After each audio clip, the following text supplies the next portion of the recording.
Nuestro padre y abuelo nació en el corregimiento de Aquitania, municipio de San Francisco, Antioquia.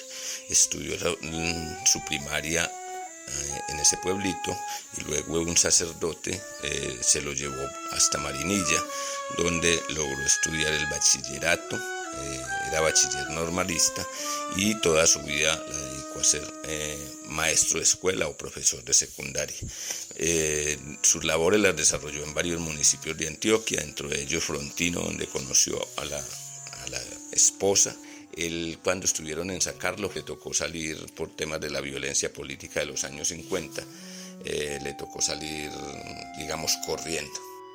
Cuando yo era pequeña, recuerdo que a mi papá le gustaba mucho el licor, pero abundaba mucho la comida y era muy responsable con las cosas de estudio para nosotros, los cuadernos, los lapiceros, los zapatos. Él era una persona muy seria, digamos, era muy machista, era muy autoritario.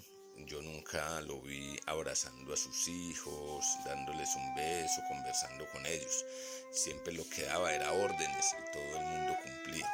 Los hijos que de pronto eran muy tomatragos o viciosos, los echaba de la casa. La mayoría de los hombres de la casa no se fueron por gusto propio, sino que los echaban. Y terminaron la mayoría viviendo en Venezuela. El último caso es el de Pacho, Francisco Javier, que resultó gay y el papá lo echó por eso, porque él decía que él no podía tener maricas en la casa. Y mi papá, cuando salía en diciembre a vacaciones, nos llevaba a Medellín, mi mamá, Marta, mi hermanita, y a mí, para comprar los cortes o las telas para que nos hicieran los estrenos para el 7 y el 24 de diciembre. Le gustaba la música, lo que llamamos música colombiana, tocaba guitarra y le gustaba tomar licor. Y él ponía el equipo o la radiola a todo volumen y podía quedarse hasta escuchando música hasta las 3 o 4 de la mañana.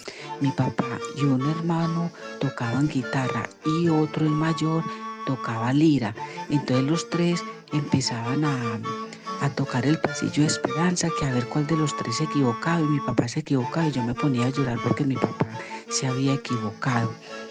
Mi papá quiso mucho a las mujeres y era muy rígido con los hombres. Con la esposa siempre fue detallista, siempre salían a caminar de la mano cuando salían para el centro. Mientras estaba en la casa le encantaba leer el periódico El Colombiano, todos los días se lo llevaban en la mañana. Y ahí hacía crucigramas que El Colombiano traía. Y adicionalmente tenía como otras actividades, leer literatura, le gustó. Me acuerdo que en la casa teníamos El Quijote de la Mancha y en sus últimos años se dedicó a leer mucho sobre botánica. Le gustaba mucho la parte de la salud y de las plantas.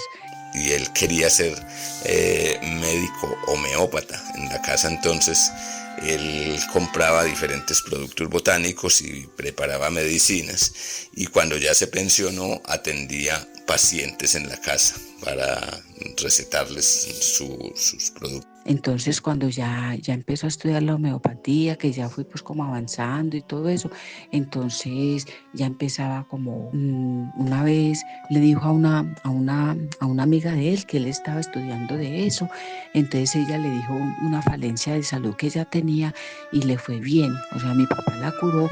Entonces ella empezó a recomendarle otras personas, entonces mi papá iba consiguiendo pacientes, y una vez a mí me dio un dolor horrible en el estómago y se me estaba inflando y no me dejaba respirar.